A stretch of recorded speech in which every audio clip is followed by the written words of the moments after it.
বন্ধুরা, এই বিস্কুটটা আমাদের র্যাম্বো কত আনন্দের সাথে লেজ নাড়ছিল একটু আগে।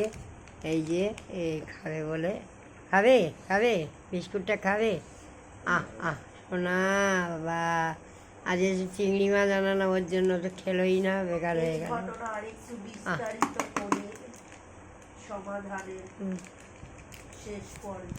এস খাবি না?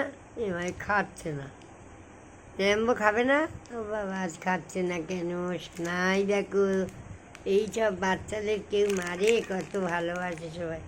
ওরা কী সুন্দর লেজ নেড়ে আনন্দ প্রকাশ করে। আর এই বাচ্চাগুলো কত ভালো বিস্কুট দিচ্ছি। তোমরা প্রত্যেকে একটা করে কুকুর বাড়িতে রাখো, খুব ভালো। হ্যাঁ, পেট্টি কত সুন্দর ডগি আমাদের সোনা র্যাম্বো ডগি। আরে সোনা, খাবি না? খাবি না? যাদের বাড়িতে একটা র্যাম্বো আছে।